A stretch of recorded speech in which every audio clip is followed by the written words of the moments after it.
What if I told you that a simple game of Monopoly once held the key to freedom for prisoners trapped behind enemy lines during World War II? Hidden inside those innocent-looking boxes was everything a captured soldier needed to escape. But who put them there, and how in the world did they get them past the prison guards?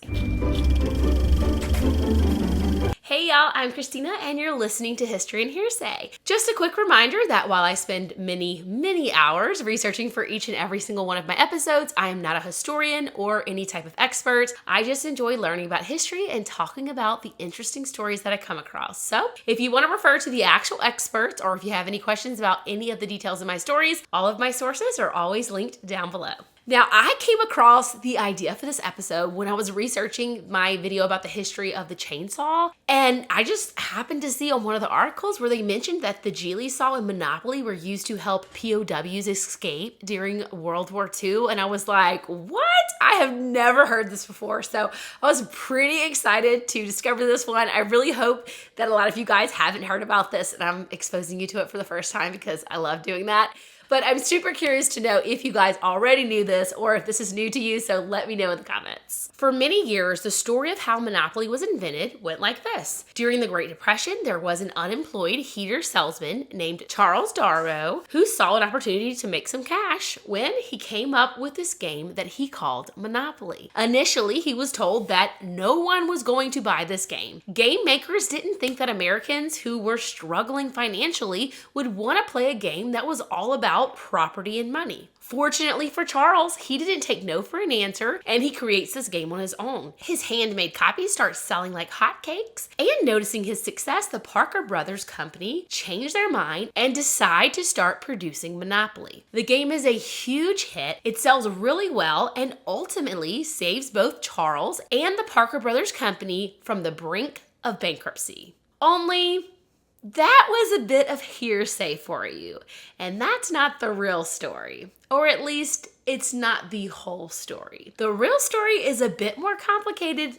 and I think a bit more interesting as well. So I wanted to include it in today's episode, but if you don't want to hear about this and you only want to hear about how Monopoly was used to free POWs in World War II, feel free to use the timestamps to go ahead and skip past this entire story. But if you enjoy a good origin story as much as I do, let's get right into it. Until the 1800s, pretty much all board games were folk games. They were kind of just something that people made up and then they passed it down to their friends and relatives. No one really owned the games, so people could change the game rules to their liking.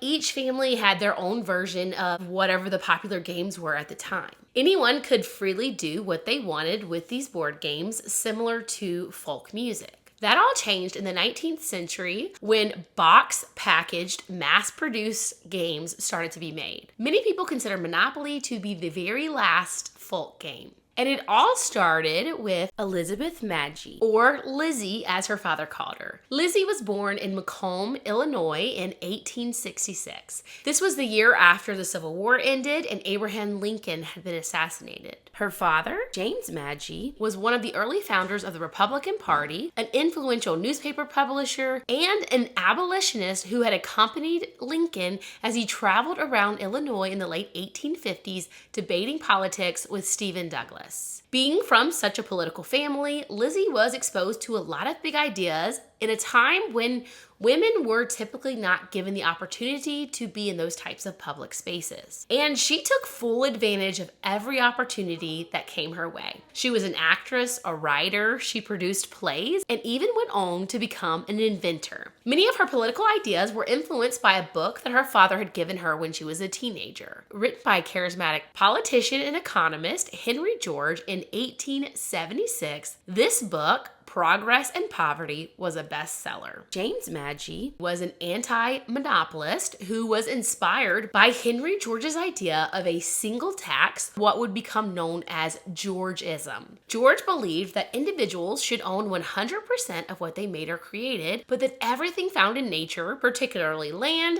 should belong to everyone. He felt that land was being exploited by monopolists and landlords, and to solve this injustice, George proposed what he called called the single tax, which would eliminate most taxes except for taxes on land. George felt this would shift the country's tax burden from the working class to the wealthy land-owning elite, thus moderating the disparity of wealth and opportunity between the highest and lowest members of society. Because at that time, there was a huge disparity of wealth and opportunity. All of this was around 30 years before the Great Depression, and it was a time of great financial boom for some. This was the age of Rockefeller, Carnegie, Vanderbilt, J.P. Morgan, and the like. The titans of oil, railroad, and industrial consolidation. These men were building wealth for themselves that the country had never seen before. These wealthy industrialists and financiers in the late 19th and early 20th centuries, who amassed great wealth through aggressive and sometimes unethical practices,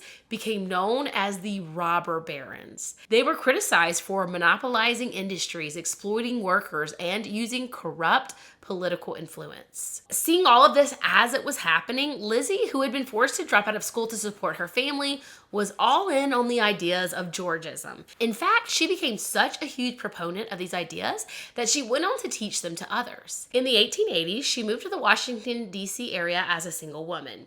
She worked as a stenographer and typist at the dead letter office during the day, and at night she taught others on the ideas of Georgism.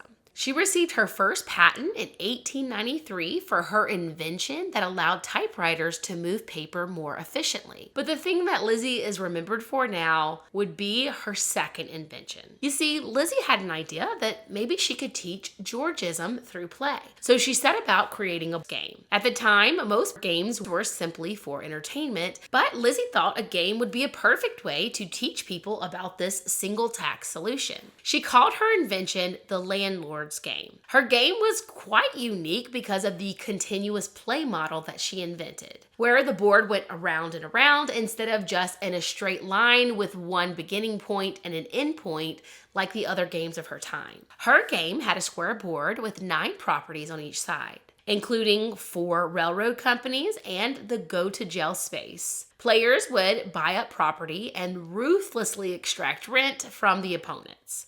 She wanted a game that would teach how terrible it was to be a money-grubbing landlord who gouged people on rent. She made 2 sets of rules for the game. One to illustrate her viewpoint of how inhumane she felt the injustices of unbridled capitalism were, and the other to demonstrate how Henry George's single tax solution could be a public good. She presented her game to Parker Brothers, but they felt the game was too complex. They felt it was too educational, which by that I'm guessing they might have meant boring, and they also felt that perhaps the game was too political. So when Parker Brothers passed on the opportunity to mass produce Lizzie's game, she self-published it in 1906. And while she didn't sell very many copies of her game, the game did start to spread around as people began making their own homemade versions of the game, changing the board and the rules to their liking. Within a few years, various homemade versions of Lizzie's game were circulating around. And as it turns out, people found that being filthy rich was pretty fun. And much of the original anti-capitalist ideas that the game was trying to teach were ignored by the players. People also started personalizing the game board to the area they lived in by naming properties based on their neighborhood streets and local landmarks. Quakers in Atlantic City are credited with popularizing the localization of the game, and this is believed to be part of what made the game so intriguing to players. And this Atlantic City version of the game is what landed on Charles Darrow's lap in the 1930s. As I mentioned at the top of this episode, this was during the Great Depression, and Charles Darrow, like millions of other Americans, was unemployed. When he played this game at a friend's house, he found the game to be much more challenging than most board games of the time, and it was truly like nothing he'd ever played before, and he was really intrigued by it. Charles felt that this might be an opportunity for him to make some money. So he asked his friends to write down the rules, and he quickly got to work on completely ripping off Lizzie's game. Of course, he did change it quite a bit by adding all new artwork and adding the iconic Go corner. He also grouped things by color. And the rules of his game were more along the version that it had morphed into over time in people's homes, the rules that people had grown to love, which was to actually be greedy. Try to bankrupt your friends and family and take everything for yourself, because that's a whole lot more fun. He named his new version of the game Monopoly. Charles made a handmade copy of his game and tried to get Parker Brothers to mass produce it for him. However, just like Lizzie's game, Parker Brothers rejected Charles's version, saying that it was too complex. However, unlike Lizzie's version, Charles' version was selling like hotcakes, and this caught the eye of Parker Brothers. Seeing the popularity of Charles's version of the game, they agreed to mass produce Monopoly. And Charles became a millionaire celebrity basically overnight. It didn't take long for the CEO of Parker Brothers to realize that Charles's game was kind of a ripoff of Elizabeth's original idea. Now, by this point, Elizabeth's original game was already in the public domain, but also Monopoly was wildly successful in saving the Parker Brothers company from bankruptcy. So the company did little to acknowledge her contribution, and Lizzie watched as Charles Darrow became world famous. She was furious and went to the press in 1936 to explain the game's true origins. In an effort to keep her quiet, Parker Brothers paid her $500 for the right to the landlord's game and agreed to publish some of her other games as well. However, it's said that Parker Brothers didn't really promote Lizzie's other games, and when they finally remade her landlord's game in 1939, it looked nothing like the original game. It didn't even include the single tax rules. In 1948, Lizzie died, and her contributions to the game Monopoly were pretty much completely forgotten until the 1970s, when a professor came out with a game called Anti-Monopoly and entered into a decades-long lawsuit with the Parker Brothers over trademark infringement. Now, we won't go into that entire story, but during all of this professor starts to do research, and this is when the truth was finally brought to light about Monopoly's true origins. And many people find it truly ironic that Lizzie's game ended up turning into something that was basically the complete opposite of the ideas that she was trying to spread. Though personally, I don't think most people are thinking that deeply when they're playing the game. What I find more shocking is that game experts claim that if a game of Monopoly takes longer than 1 hour, then you're doing something wrong. Someone's not following the rules, or they're cheating in some way. And now I'm wondering what I've been doing wrong all of my life, because when is the last time you played a game of Monopoly that didn't take 3 to 5 business days? Now, to explain how this game went from entertaining families to saving lives, we have to talk about MI9. Established on December 23rd, 1939, MI9 stands for Military Intelligence Section 9 and was an ingenious branch of British military intelligence tasked with assisting captives and escapers during the Second World War. Now, when the war began, the Air Ministry started working on plans to support downed aircrew. But the War Office believed that thinking about capture was defeatist, and they initially ignored the possibility altogether. Like, if you don't think your men can be captured, then they won't be. So we shouldn't prepare for it since it's not going to happen. Fortunately, this changed with the formation of MI9. Major Norman Crockett, a decorated Royal Scots officer from the First World War, was appointed to lead the new department. He managed it with notable skill, successfully navigating the complex world of covert intelligence, entrenched government bureaucracy, and internal political maneuvering. At the heart of MI9's mission was the principle of escape-mindedness. Their goal was to equip personnel with both practical tools and mental readiness in order to help them survive behind enemy lines. To support this mission, MI9 established and maintained a network of escape and evasion lines throughout occupied Europe.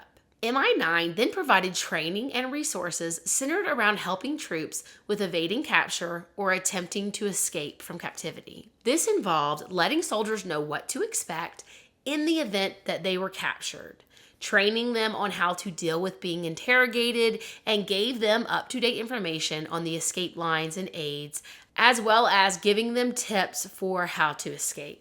These routes were vital in the broader Allied strategy against Nazi Germany, where every individual counted and failure was not an option. The exact strategies used and devices employed remained top secret until decades after the war. Some of this was declassified about 40 years after the war, but some of it remained classified for 70 years. Some of these documents detailing the strategies that were used by this group were not released until 2020, so just around 5 years ago, which is pretty crazy to think about. Now, instrumental to many of MI9's strategies and all of these spy gadget type inventions was a man by the name of Christopher Clay Hutton. Now, Christopher Hutton got his job as an intelligence officer at MI9 for a pretty unconventional reason. A reason that has nothing to do with his professional resume. They weren't looking at his career as a journalist, his work in Hollywood publicity departments, or his stint as a pilot in the Royal Air Force during the First World War. Surprisingly, all of that mattered very little to the War Office when Hutton applied in 1939. 22 years later, in his autobiography, he recounted, "My passport to the whole curious business had been a casual reference to my thwarted efforts to get the better of Harry Houdini, the world's greatest escapologist." During his interview, Hutton had recounted to Major J.H. Russell how, on April 29, 1915, he had written to the legendary showman challenging him to escape from a box. The box was to be built by a master carpenter of Hutton's choosing, on stage while the audience watched. The plan was, as soon as the box was finished being made, Houdini would climb inside and the lid was to be nailed down, and then the box would be securely roped up. Hutton's challenge to Houdini was to escape the box without demolishing it. Houdini accepted with one condition, that he be allowed to visit the timber mill and meet the carpenter.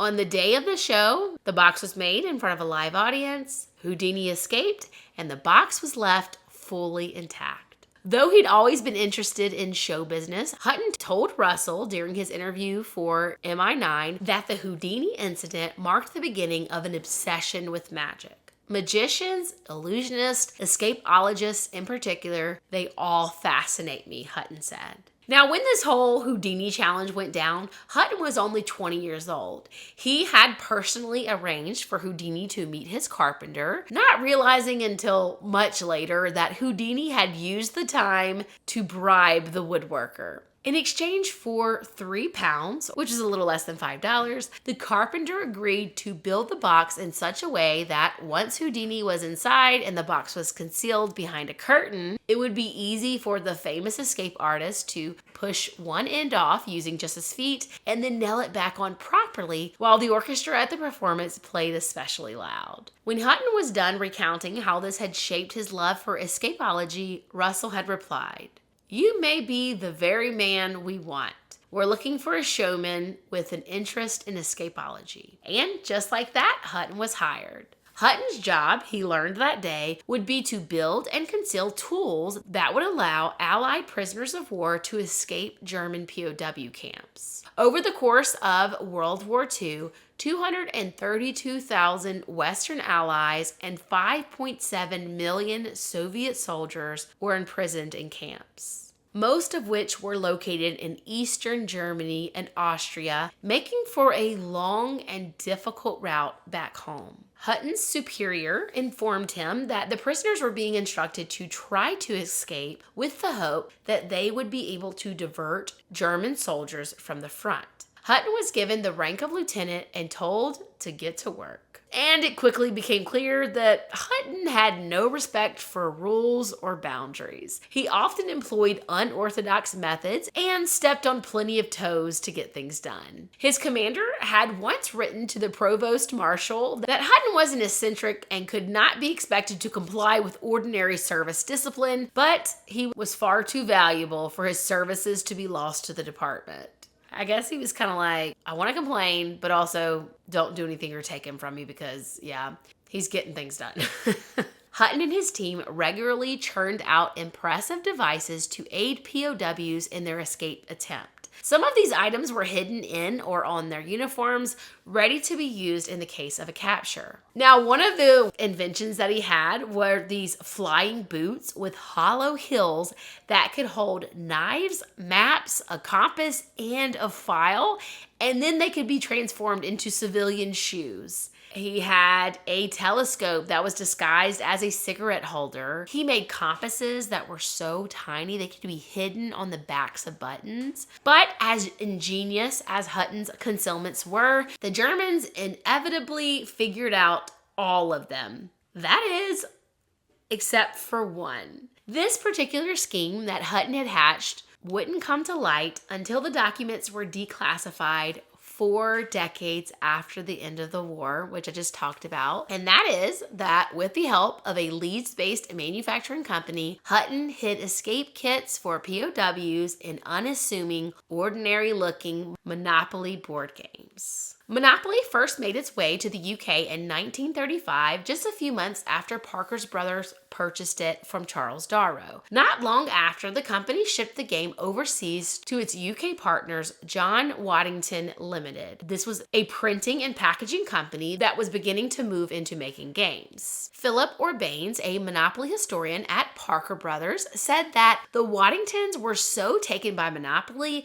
that they immediately licensed it in December of 1935, and they adapted it to the market by changing the street names to appropriate streets in London. The game was released in 1936 and was an immediate hit in England. In its original role as a printing company, Waddington was responsible for creating the silk playbills that were presented to the royal family at command performances. This had required the company to perfect the process of printing on silk, which its workers had accomplished by stretching the material and adding a gummy substance called pectin to the ink to keep it from running. This innovation made the printing of highly detailed silk maps possible. And at this time, they were the only company who knew how to do this. So they were quickly employed by MI9 to print thousands of these silk escape maps that could then be sewn into airmen's uniforms. These maps not only showed the way home, but they could also note any safe houses or places to get supplies along the way.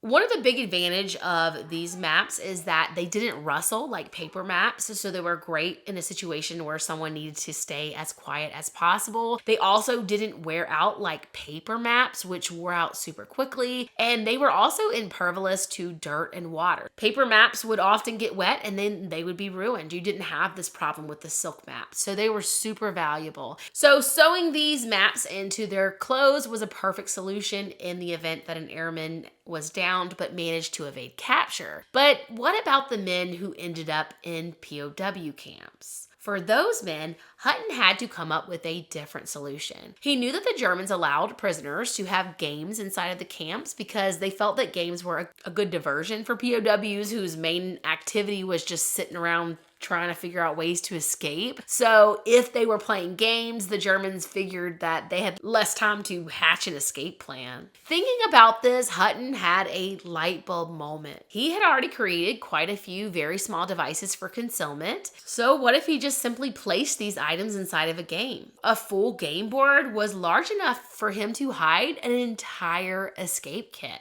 He could fit a silk map, a small compass, a geely saw, and even a file. And to make this whole thing even more perfect, Waddington's already made both the silk maps and Monopoly. So all they needed to do was put them together, mix real money in with the fake Monopoly money, and these POWs now had everything they needed to escape and get to safety. Now, given how far a lot of these men were from safety, the money was crucial for them to be able to buy supplies or even bribe people with. Hutton had just created the perfect all-in-one escape kit.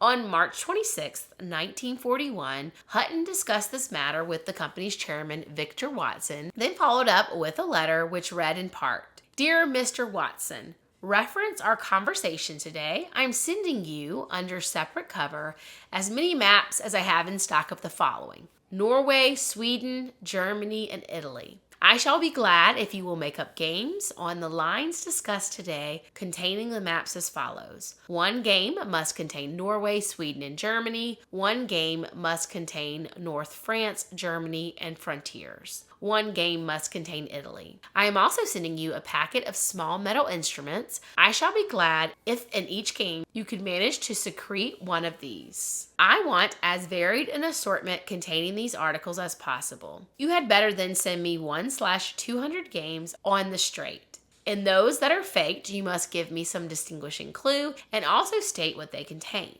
Waddingtons accepted this assignment and they put just a few workers on this project, secluding them in a small room where they used cookie cutter like dies to punch compartments exactly the size of the items that were going into the game boards. So then they would place the items inside, and the final step was gluing the game board decal over it. Now back then the boards were about 1/8 of an inch thick compared to today where they're like 1/12 of an inch thick, so we're a little larger, but still that's pretty incredible they could put all that in there. When their job was done, the board was indistinguishable from one a regular citizen might buy at a store. I always get chills when I read about ordinary people and companies doing their part like this in times of war. I just find it so patriotic. Even though they weren't the ones risking their lives, their contributions made a huge difference for the ones who were. Now, in addition to coming up with all of these ingenious escape aids, Hudson's next greatest challenge was figuring out how he was going to actually get these items into the camps. Now, they noted that the Red Cross packages weren't really searched very thoroughly. They kind of just passed them straight through. But Hutton and his team didn't want to sneak items into the Red Cross packages because not only could this be seen as violating the Geneva Conventions, but they also knew that if any contraband type items or escape items were ever found among these items, the Germans would possibly stop allowing the Red Cross packages into the camp. So they didn't want to risk that. And it was kind of the same thing with family packages. POWs were allowed monthly care packages from friends and families. And MI9 did not want to risk having that privilege taken away from POWs if the Germans were to find one of these escape kits among the families and friend care packages. There was also the fact that family and friend care packages were the most thoroughly searched of all the packages that the POWs got. So the chances of something being found in these packages was pretty high.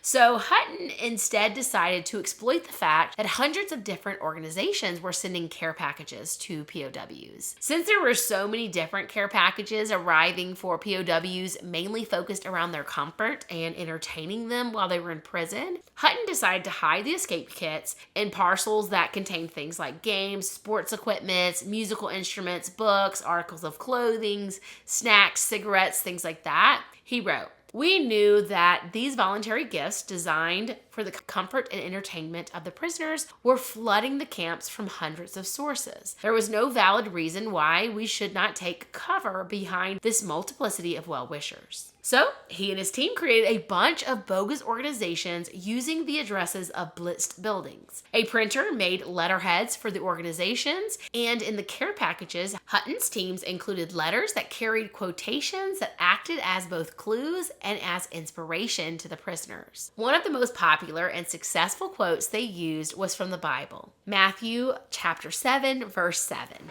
"Ask and it shall be given to you. Seek and you shall find. Knock and it shall be opened unto you." These men were obviously going through a very difficult time, so if they were men of faith, I can just imagine as a Christian myself how much those words would have truly meant to them. Thinking not only about the fact that this literal escape kit was like a get out of jail free card, but how this verse in the Bible is referencing how Jesus does the same thing for all of us by making it possible for us to escape from our prison of guilt, sin, and death. The team worked hard to make these packages look as authentic as possible. So for example, parcels that were supposedly from Liverpool organizations would come wrapped in sheets from the Liverpool Echo. To see if their packages were getting through, Hutton and his team enclosed a printed card of acknowledgments on which the contents were enumerated. All the soldiers had to do was to check off each article as received and return the cards, which They had made the cards slightly bigger than the ones that were used by the Red Cross, and this allowed for easier sorting by the censors. So after sending out the first batch of supplies, which contained no contraband,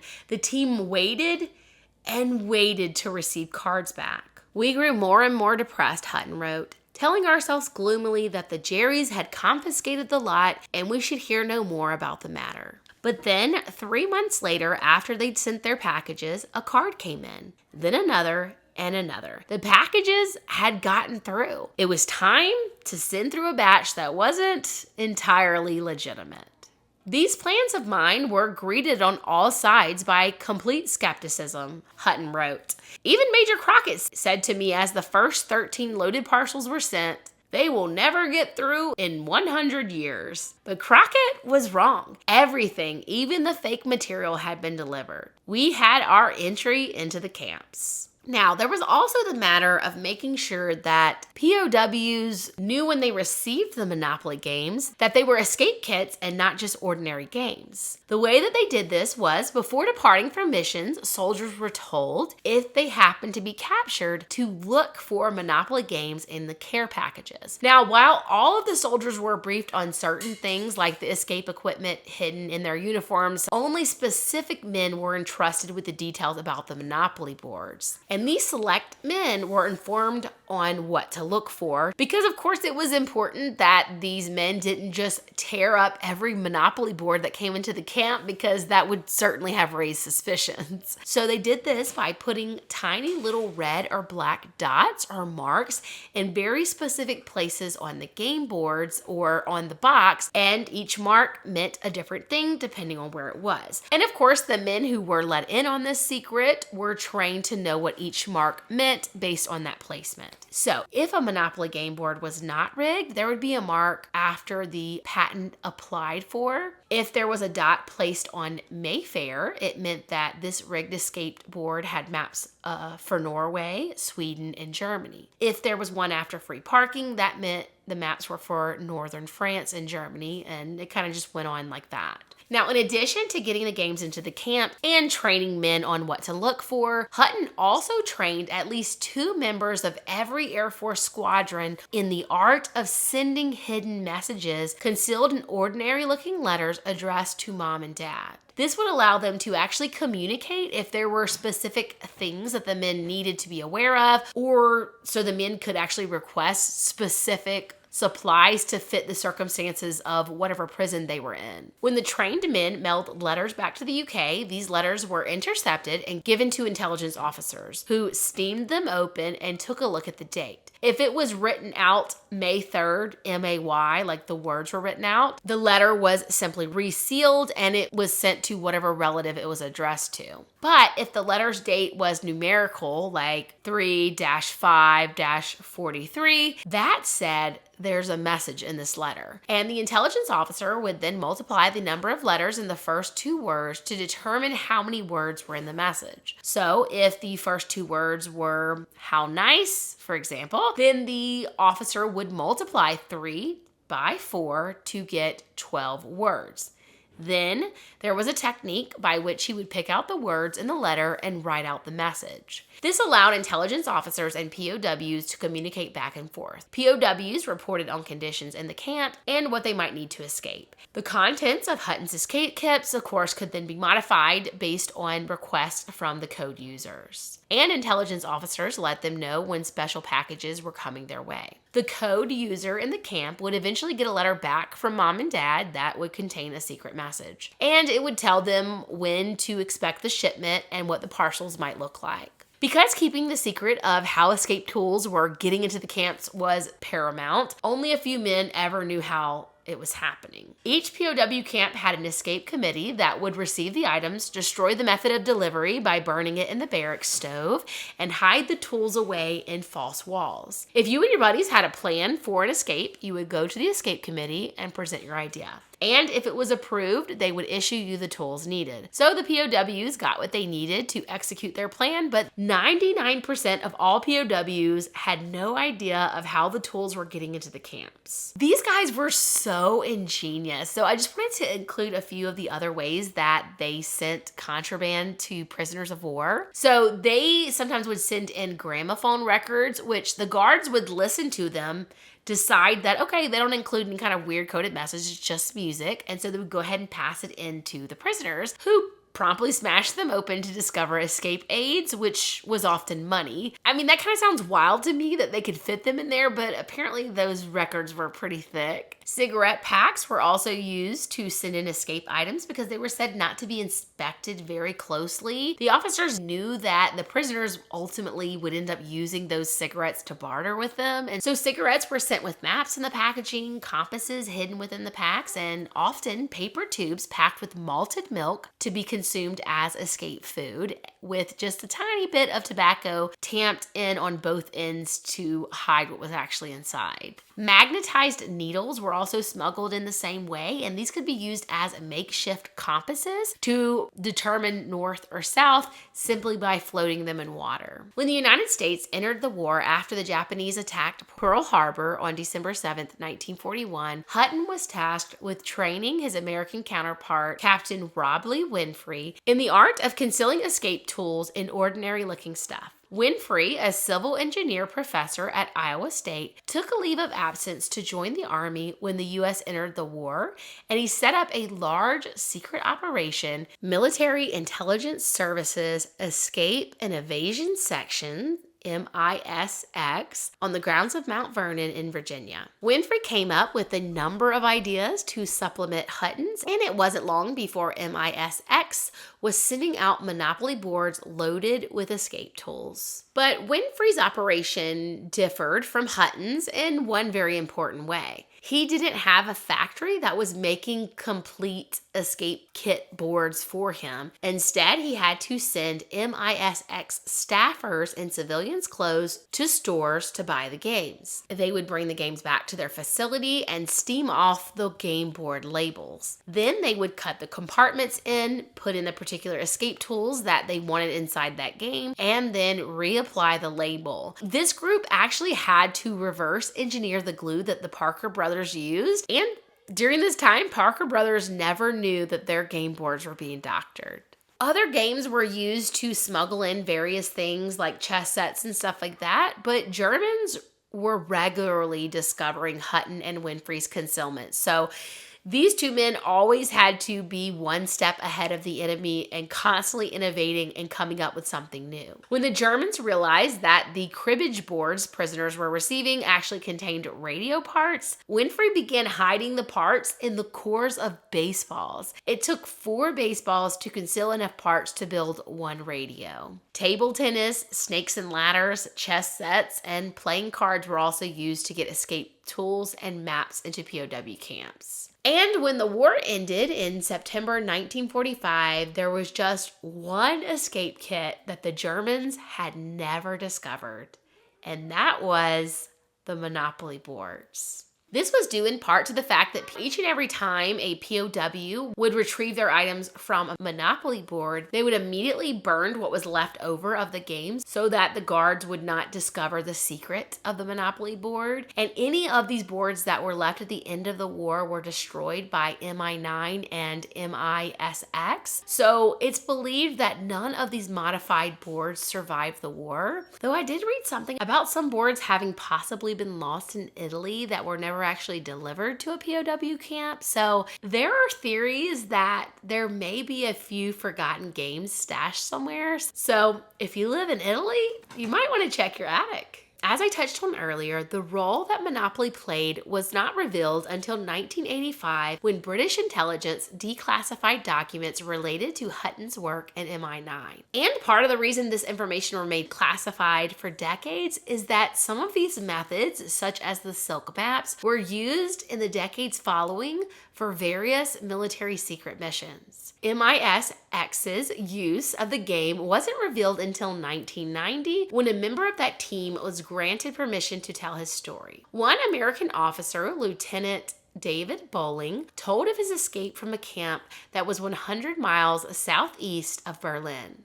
In late 1944, he responded to a commanding officer's request for a solo escape attempt, which, if Bowling was recaptured, was punishable by death. Leaders inside the camp had learned that the SS were attempting to wrestle control of POW camps. With the war turning against the Germans, the SS proposed executing all POWs in order to free the security forces to bolster the front lines. This possibility had to be communicated quickly to Allied command in England. Bolin spoke German well and was issued civilian clothing, a forged ID, and a train schedule. He also traveled with German money, a silk map, a tiny compass, wire cutters, and a Geely saw, which most likely came from a Monopoly game. A few nights after getting the orders, Bowling waited until lights out at 10 p.m., crawled to the wire, cut his way through, and traveled 10 miles to the train station, where the next morning he boarded a train heading towards Switzerland. For days, Bowling guided his movements by his compass and his map.